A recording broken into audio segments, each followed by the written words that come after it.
Assalamualaikum warahmatullahi wabarakatuh. Nama saya Hanisiti Halimah. Saya dari semester 4 Tarbiyah B, STAI Yamisa Soreang. Di sini saya akan menjelaskan materi tentang strategi dan model-model pembelajaran.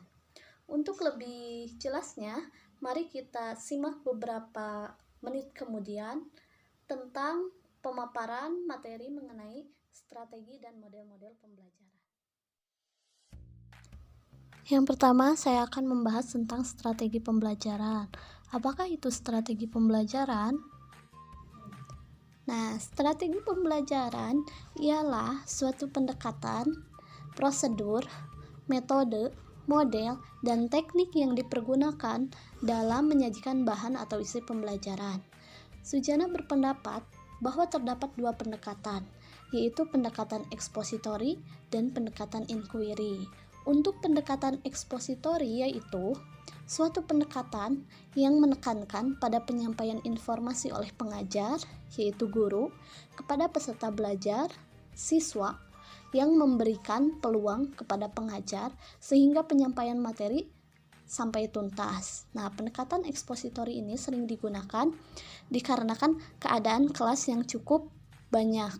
Jadi, muridnya atau siswanya itu banyak. Jadi yang berperan aktif di sini adalah guru.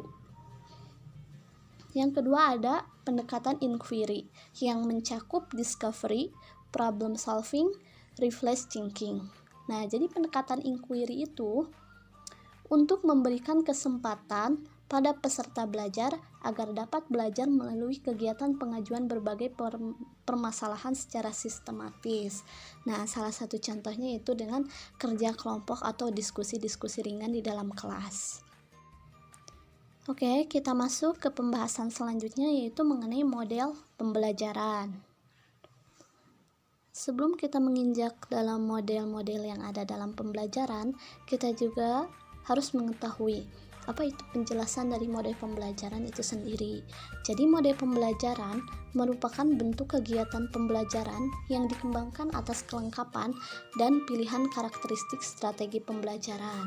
Nah, untuk model pembelajaran yang pertama itu ada model penyampaian informasi.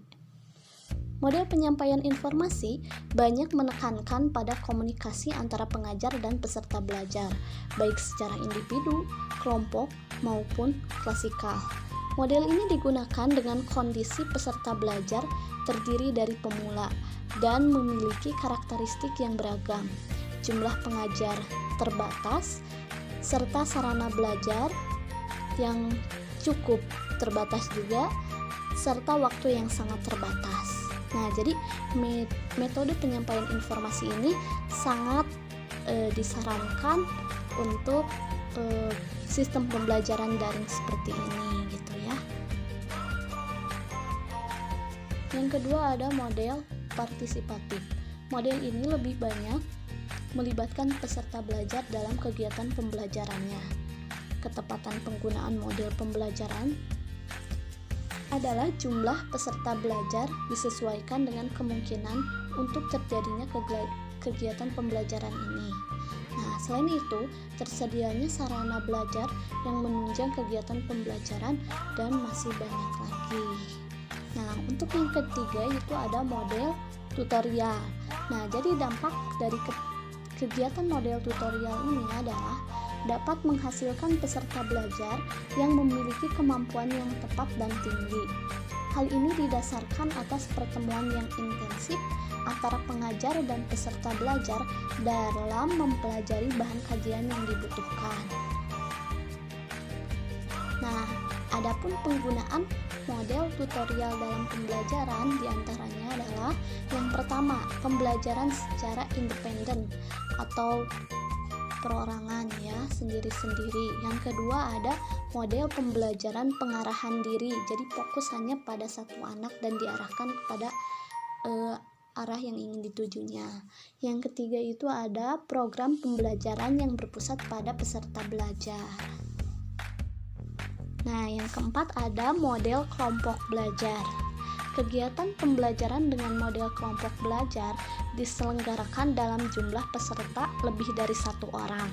Nah, tetapi ada kondisi yang harus diperhatikan. Di antaranya adalah yang pertama, adanya kesamaan karakteristik dari jumlah calon peserta belajar.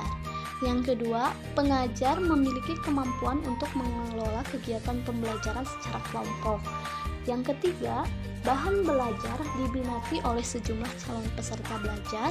Dan yang keempat, terdapatnya sarana belajar yang memungkinkan untuk menunjang kegiatan pembelajaran.